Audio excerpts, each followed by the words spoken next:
여러분, 우리가 중의학을 배우고 주역을 배울 때 무엇을 배우는 걸까요? 바로 상을 배우는 겁니다. 만물에는 모두 상이 있습니다.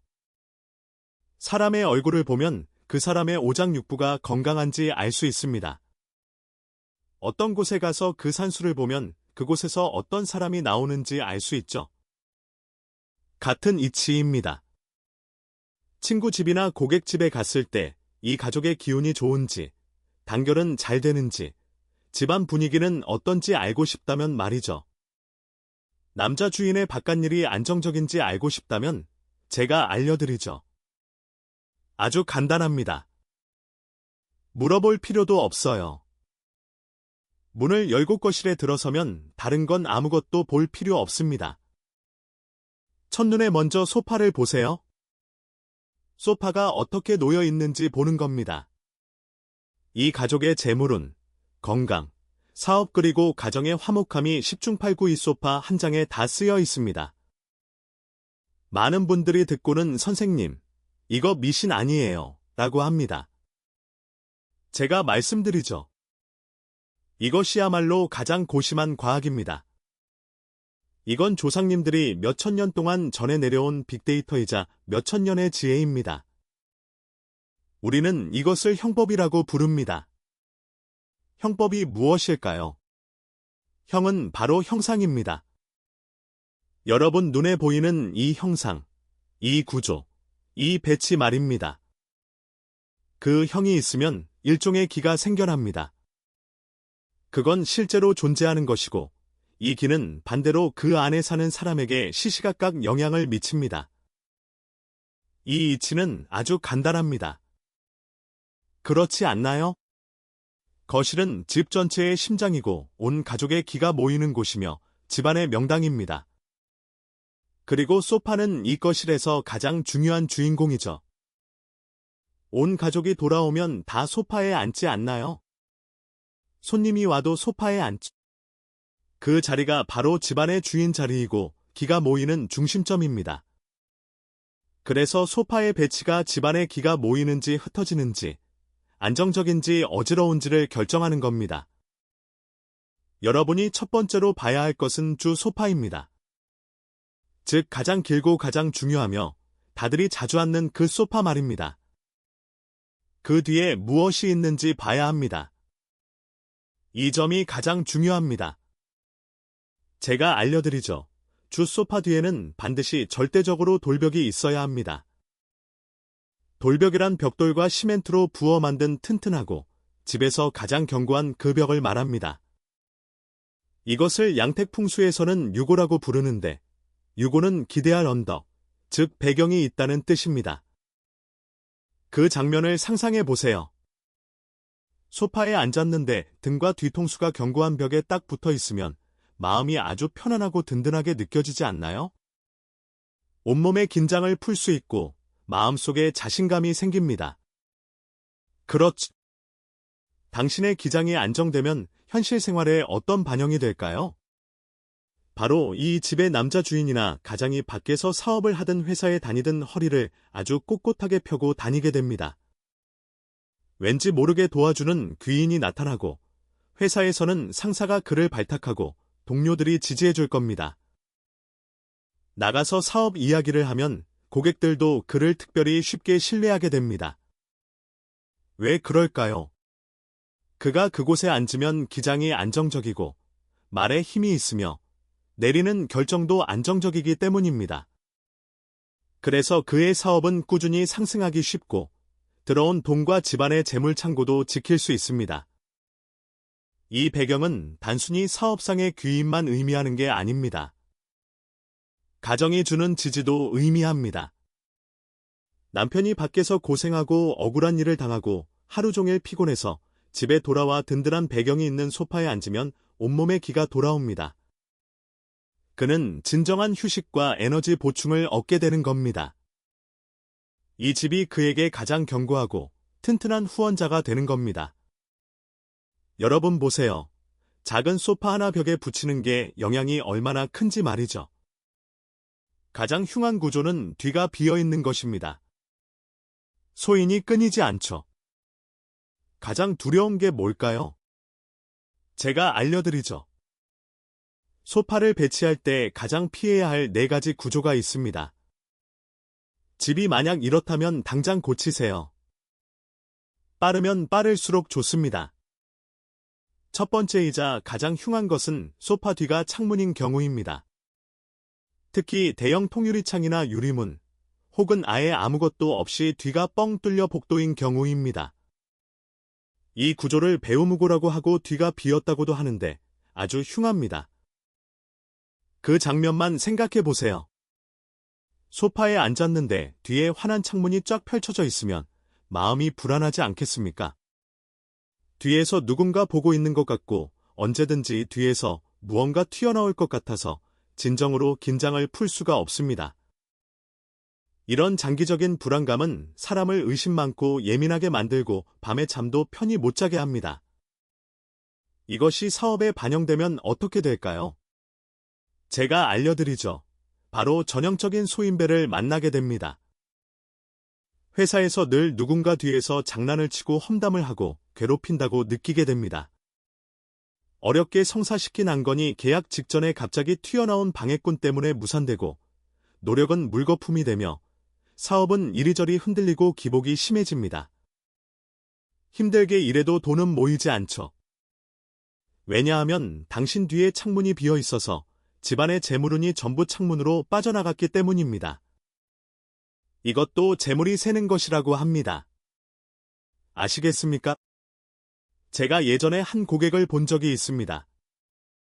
IT 회사 사장님이었는데 40대였고 똑똑하고 노력하는 분이었습니다. 저를 찾아왔을 때 얼굴빛이 파랗고 어두웠으며 사람이 아주 초조해 보였습니다. 그가 말하길 교수님, 저 정말 더 이상 못 버티겠습니다. 요 몇 년간 사업이 너무 안 풀립니다라고 하더군요. 회사 직원 이직률이 너무 높고 큰돈 들여 키운 인재는 경쟁사가 바로 스카우트해 가고 다 된 주문도 마지막 순간에 이상한 문제가 터진다고 했습니다. 본인은 매일 머리가 터질 듯 바쁘고 밤에는 수면제를 먹어야 겨우 2~3시간 잔다고 했습니다. 제가 그 말을 듣고 댁에 한번 가보자고 했습니다. 집에 갔더니 집은 아주 예뻤습니다. 도심 고층의 전망이 끝내주더군요. 거실에 들어서자마자 아주 호화로운 L자형 수입 가죽 소파가 보였는데 그 비싼 통유리창 바로 앞에 떡하니 놓여 있었습니다. 그는 아주 의기양양하게 걸어와서 교수님 보세요. 이 자리가 제일 좋습니다. 매일 여기 앉아서 커피 마시고 풍경 보면 얼마나 좋은지 모릅니다라고 하더군요. 저는 고개를 저으며 말했습니다. 사장님, 사업하기가 그렇게 힘들고 밤에 잠도 안 오는 이유의 70%는 바로 이 소파 때문입니다. 그는 듣고는 멍해졌습니다. 제가 말했습니다. 보세요. 소파 뒤가 비어 있습니다. 뒤가 비어서 기댈 곳이 하나도 없어요. 여기에 앉아 있으면 위풍당당해 보이고 아래를 내려다보는 것 같지만 사실은 벼랑 끝에 앉아 있는 겁니다. 당신 뒤로 온 도시의 차량과 사람들이 오가고 어지러운 기류와 빛과 그림자가 전부 당신 뒤통수로 쏟아져 들어옵니다. 이걸 배우충살이라고 합니다. 당신도 안정이 안 되는데 직원이 어떻게 안정이 되겠습니까? 사람 마음이 변하니 당연히 나가고 싶고 당신의 귀인들도 전부 소인배로 변한 겁니다. 그들이 다 당신 등 뒤에 있으니까요. 그 말을 듣고 얼굴색이 변하더군요. 제가 당장 바꾸라고 했습니다. 가장 간단한 방법은 소파와 TV 장식장 위치를 바꾸는 겁니다. 소파를 원래 TV가 있던 돌벽에 튼튼하게 붙이고 TV가 창문을 마주 보게 하라고 했습니다. 그는 망설였습니다. 하지만 교수님, 그러면 풍경을 못 보잖아요. 제가 그때 심한 말을 한마디 했습니다. 사장님, 풍경을 보시겠습니까? 아니면 회사가 망하는 꼴을 보시겠습니까? 강산을 원하십니까? 아니면 저 창문 조각을 원하십니까? 그는 나중에 이를 악물고 제 말을 들어 그날 바로 사람을 불러 소파를 옮겼습니다. 대략 반년이 지나고 그가 일부러 저를 찾아왔는데 사람 안색이 완전히 달라져 있었습니다. 그가 흥분해서 전화를 걸어 교수님 정말 신기합니다. 소파 위치를 바꾸고 나서 밤에 잠도 훨씬 편안하게 자고 약도 끊었습니다라고 하더군요. 회사에 그 엉망진창이던 일들도 서서히 잠잠해졌고요. 가장 중요한 건 사표를 냈던 핵심 간부 2명이 남기로 결정했고 아주 큰 주문까지 따왔습니다. 회사가 다시 살아났어요. 여러분 보세요. 이게 바로 형법이고 기의 힘입니다. 기를 바르게 잡으면 일도 따라서 풀립니다. 만약 소파 뒤가 복도라면 이것도 큰 금기입니다. 복도는 가족들이 왔다 갔다 하는 곳이라 기가 흐르고 변동합니다. 소파에 앉으면 등 뒤는 조용해야 하는데 뒤에서 자꾸 사람이 걸어다니면 기장의 간섭이 창문보다 더 심합니다. 이게 어떤 결과를 초래할까요? 식구들 마음이 안정이 안 되고 아이들은 집에 있기 싫어해서 하루 종일 밖으로 나돌며 공부도 안 하고 말도 안 듣습니다. 어른도 마찬가지로 집에 붙어 있지 못하고 부부간의 사소한 일로 싸우기 쉽습니다. 두 사람의 마음이 진정으로 이 집에 있지 않기 때문입니다. 사업상으로는 지위가 매우 불안정해서 언제든 남에게 대체될 수 있고 심부름이나 변동성 큰 업무만 하게 됩니다.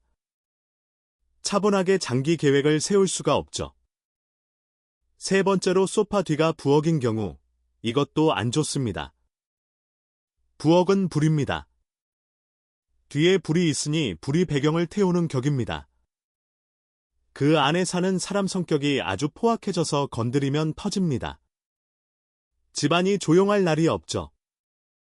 게다가 화기가 강하면 근육을 다치는데 근육은 폐와 연결되고 간도 상하기 쉬워서 가족들이 고혈압이나 심장병 혹은 호흡기 개통 문제를 겪기 쉽습니다. 네 번째로 소파 뒤가 화장실인 경우 이건 더 최악입니다. 화장실은 집에서 가장 더러운 곳이고 그 기운은 흉한 기운입니다.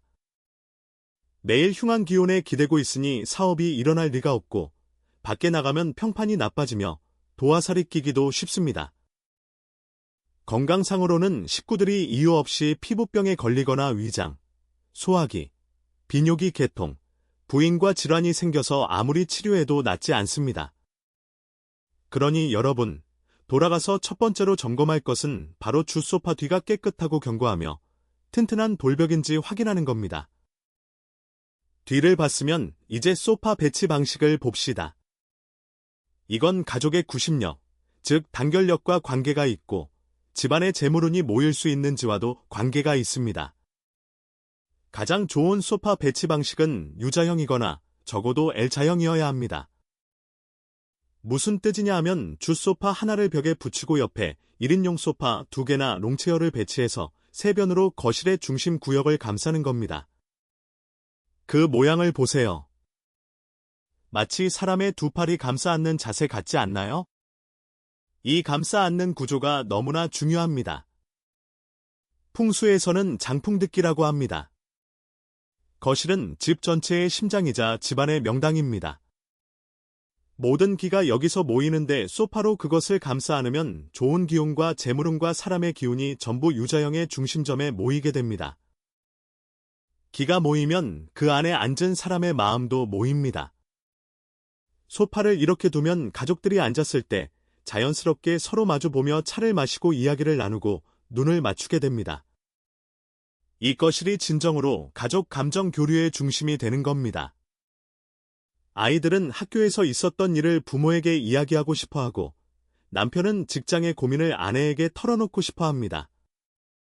이렇게 되면 가정의 결속력이 생겨납니다. 온 가족이 힘을 합치는데 어떤 어려움인들 극복 못하겠습니까? 그렇지. 가장 나쁜 구조는 무엇일까요? 바로 일자형 배치입니다. 긴 소파 하나가 덩그러니 벽에 붙어 있고 맞은편에 TV가 있는 구조입니다. 이 구조를 일자장사라고 합니다. 이 장면을 보세요. 식구들이 집에 와서 소파에 앉으면 전부 나란히 앉아 버스 정류장에서 버스 기다리는 것 같습니다. 눈은 멍하니 TV만 보고 있고 너는 너대로 떠들고 나는 나대로 보고 각자 휴대폰만 만지작거립니다. 서로 교류도 없고 상호작용도 없이 각자의 세계에 살고 있는 겁니다. 이 기는 완전히 흩어진 겁니다. 대문이나 베란다로 들어와서 거실을 훑고는 다른 쪽으로 나가버려 조금도 머물지 않습니다. 이런 가정은 구성원 간의 관계가 보통 소원하고 각자 놀아서 마치 같이 사는 룸메이트 같습니다. 남편이 무슨 생각을 하는지 아내는 모르고 아이가 뭘 고민하는지 부모는 걱정도 안 합니다. 집안의 인기가 흩어지니 밖에 나가서도 진정으로 도와줄 사람이 없습니다. 인기가 안 모이니 재물운도 당연히 안 모이죠. 제 제자 중에 중의학을 배우면서 작은 디자인 회사를 하는 친구가 있습니다. 한동안 수업에 와서 울상을 짓더니 선생님, 요즘 아주 이상합니다. 안건도 꽤 따내고 돈도 들어오는데 왜 돈이 안 모이는지 모르겠습니다라고 하더군요. 돈의 발이라도 달린 것처럼 아이가 아파서 돈 들어가고 차가 뜬금없이 긁혀서 수리해야 하고 집에 가전제품이 고장나고 아무튼 왼손으로 들어와서 오른손으로 나가 늘 빈털털이라고 했습니다. 게다가 아내와의 관계도 아주 긴장 상태라 세 마디만 하면 싸운다고 하더군요. 본인도 잘못인 줄 알지만 화를 참을 수가 없다고 했습니다. 제가 집거실 사진을 찍어 보내라고 했습니다. 사진을 받고 보자마자 웃음이 나왔습니다. 이래 가지고 돈이 모이면 그게 더 이상한 일이었습니다. 그 집거실은 엄청 크고 인테리어도 예뻤지만 소파가 전형적인 일자형이었습니다. 아주 크고 비싼 수입 소파가 벽에 붙어 있는데 소위 모던 심플 스타일을 추구한다고 거실 전체가 텅 비어 있었습니다. 차상도 없고 옆에 의자도 없고 너무 휑했습니다. 제가 그에게 말했습니다. 이 거실이 어디 집 같냐? 그냥 기차역 대합실이지. 기장이 완전히 흩어져 버렸다. 재물운이 들어와도 1초도 못 머물고 다 도망간다. 내가 어떻게 돈을 모으겠냐? 게다가 너랑 아내가 매일 집에 와서 이 긴 의자에 앉아 너는 TV 보고 아내는 옆을 보니 둘이 접점이 하나도 없다. 이 집은 차가운데 감정이 어떻게 좋아지겠냐? 제가 아주 간단한 방법을 알려줬습니다. 큰돈 쓸 필요도 없고 소파 바꿀 필요도 없다. 지금 당장 두 가지를 해라. 첫째, 예쁜 1인용 의자 2개나 작은 스툴을 사서 주 소파 좌우에 놓고 L자형이나 작은 U자형을 만들어라. 둘째, 당장 찻상을 사서 중간에 놔라. 이 찻상은 꼭 사야 한다. 너희 집 구조에서는 그게 너의 도장 같은 거다. 배경이 있으면 도장도 있어야 돈을 쥐고 재물을 지킬 수 있다. 기왕이면 원형이나 사각형으로 좀 묵직한 걸로 사라고 했습니다. 그는 반신반의했지만 중의학을 배우는 사람이라 기의 이치를 아니 시키는 대로 했습니다. 대략 서너 달 지나 수업에 다시 왔는데 얼굴에 웃음꽃이 피고 아주 신나 보였습니다. 선생님, 진짜 효과 짱입니다. 의자랑 찻상만 놨는데 거실 분위기가 완전히 달라졌어요. 훨씬 따뜻해졌습니다라고 하더군요. 아내랑 퇴근 후에 자연스럽게 거기 앉아 차 한잔하며 저는 주인 자리에 앉고 아내는 옆에 앉아 이야기를 나눈다고 했습니다. 가장 신기한 건 그달에 정말 돈을 모았다는 겁니다. 엉망진창으로 돈 나갈 일이 안 생겼고 아내의 이유 없는 화도 가라앉았다고 했습니다. 여러분 보세요.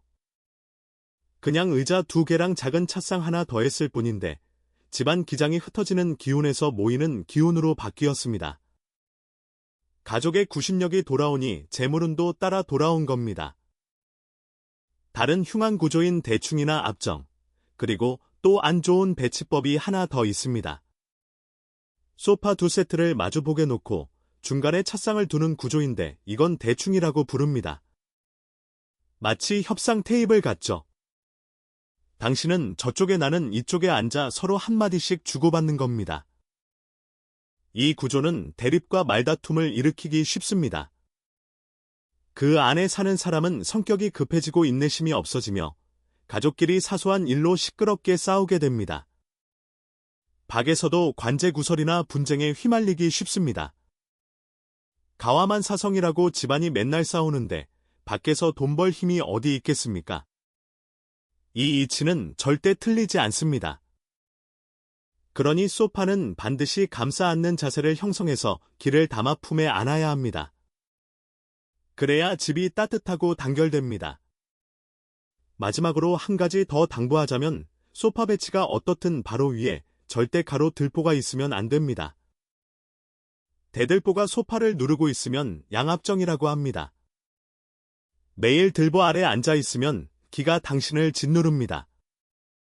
오래 앉아 있으면 두통이 생기고 불면증에 스트레스가 엄청납니다. 사업상으로는 영원히 출세할 날이 없고 상사에게 늘 짓눌려 지내게 됩니다. 그러니 여러분, 이 소파를 얕보지 마세요. 이건 그냥 나무 덩어리나 스펀지, 가죽 쪼가리가 아닙니다. 그 놓인 위치와 모양이 집안에 기가 모이는지 흩어지는지, 안정적인지 어지러운지를 결정합니다. 오늘 이걸 배우셨으니 집에 가서 첫 번째로 집 소파를 점검하세요. 첫째, 소파 뒤에 배경이 있는지, 튼튼한 돌벽인지 확인하세요. 둘째, 소파 배치가 따뜻하게 감싸 안는 형태인지 확인하세요. 만약 구조가 안 좋으면 어떡할까요? 제가 가장 간단한 해결법을 알려드리죠. 소파 뒤가 창문인데 위치를 못 바꾼다면 아주 두껍고 빛이 안 통하는 커튼을 사서 1년 내내 쳐두고 소파 뒤에 낮은 수납장이나 불투명한 파티션을 놔서 인위적으로 배경을 만드세요. 물론 원래 벽보다 효과는 못하지만 텅 빈 것보다는 100배 낫습니다. 소파 뒤가 복도라면 반드시 튼튼하고 좀 높은 수납장을 둬서 뒤에 가짜 벽을 만들어야 합니다. 소파가 일자형이라면 소파를 바꿀 필요 없이 좌우에 1인용 소파나 의자를 더해서 감싸 안는 형태를 만들고 중간에 묵직하고 든든한 찻상을 놓으세요. 이 작은 동작만 제대로 해도 큰돈 들여 인테리어 안 해도 집안 분위기가 완전히 바뀔 겁니다. 가족들이 집에 있는 걸 더 좋아하게 되고 아이들도 말을 잘 듣고 서로 소통이 잘 되며 남편의 사업은 더 안정되고 아이들은 공부를 더 좋아하게 될 겁니다. 이것이 바로 조상님들의 지혜입니다. 가장 간단한 방법으로 주변의 기장을 조절하세요. 기가 순조로우면 사람도 순조로워지고 몸도 건강해지고 사업도 번창하며 재물운은 자연스럽게 따라올 겁니다.